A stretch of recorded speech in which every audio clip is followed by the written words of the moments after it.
Yo! Magandang buhay mga katinapay. Ayan, welcome na naman sa panibagong episode ng ating walang kakwenta-kwentang vlog. At ngayong araw nga ay dito tayo sa Queen Margaret Hotel, Dumuit. Kasama ang aking mga ninong at ninang sa Music Soul. Again, maraming thank you mga ninong at ninang. Ayan, tutugtog tayo sa acquaintance party ng Interglobal College. Kaya, samahan nyo kami hanggang sa last part. Let's go!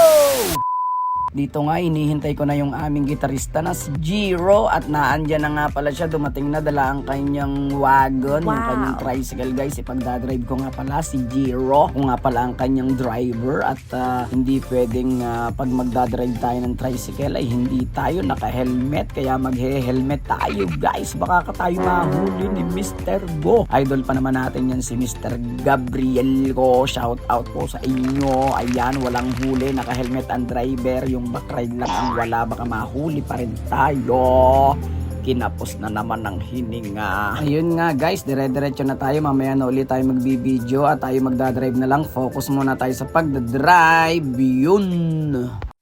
Ayan, after a minute, nandito na nga pala tayo. Malapit na tayo sa Queen Margaret Hotel. Ayan, at papasok na tayo dito. At pagpasok nga natin dito ay nasalubong agad tayo ng ating mga fans. Wow, sikat yarn! Ayan, maraming salamat nga pala sa lahat po ng mga nakakakilala kay Jamal Africa. Ayan, talaga namang magsa-soundcheck na muna tayo dito at maya-maya start na tayo.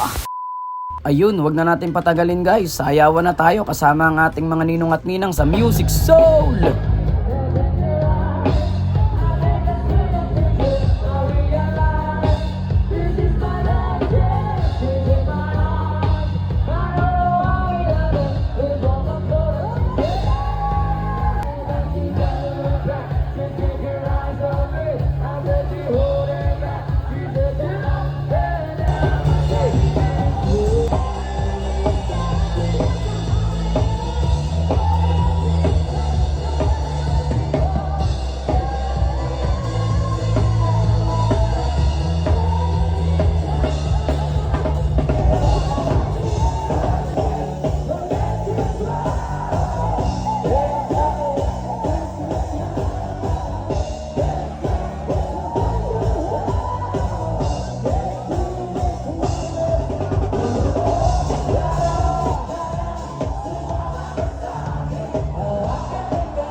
Maraming salamat nga pala sa biyaya ng itaas. Ayan, thank you so much po. Ayan, sa Robles Sound System, thank you so much. Kay Ate Mehan, thank you so much. Ayan, sa Music Soul Band. Ayan, si Ate Mehan po ang kliyente ng Music Soul Band. Maraming salamat po. Interglobal, thank you so much. See you next vlog! Mwah!